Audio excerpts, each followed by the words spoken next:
بسم اللہ الرحمن الرحیم۔ اصلاح ٹی وی میں ناصر اقبال کا آپ کو سلام۔ سامعین محترم، ہمارا آج کا موضوع ہے طرز زندگی۔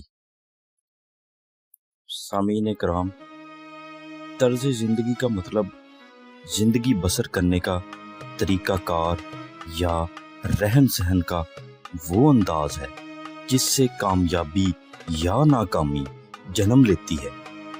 یہ ایک چین پروسیس ہے جس میں سب سے پہلے سوچ آتی ہے، پھر رویہ بنتا ہے، رویے سے عمل جنم لیتا ہے اور عمل سے نتیجہ بنتا ہے۔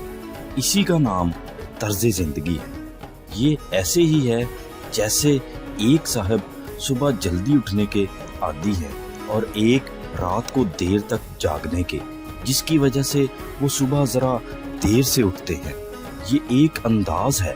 جیسے جیسے انسان اپنی زندگی میں کچھ نیا شامل کرتا ہے تو اسے کچھ نیا پانے کو بھی ملتا ہے، لیکن اگر کوئی انسان اپنا عمل اور انداز نہیں بدلتا اور وہی کرتا رہتا ہے جو ماضی میں کرتا رہا ہے تو اس کو وہی ملے گا جو ماضی میں ملتا رہا۔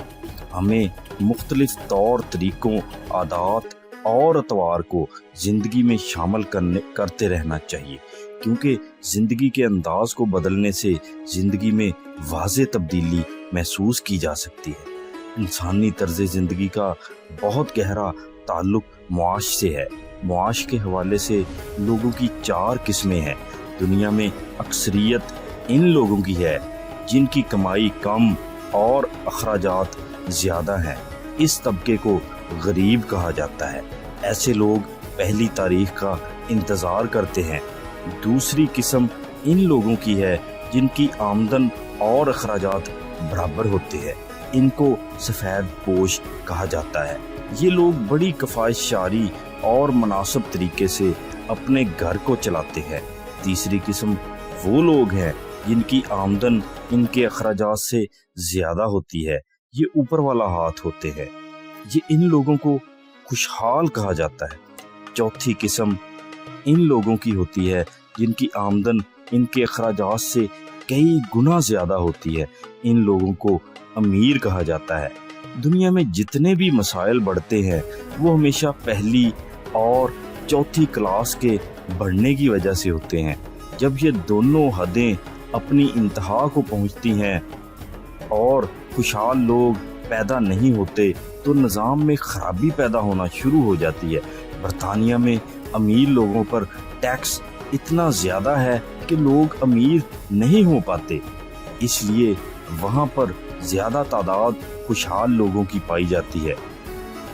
کسی ملک کا اصل اثاثہ مڈل کلاس اور اپر کلاس ہوتی ہے۔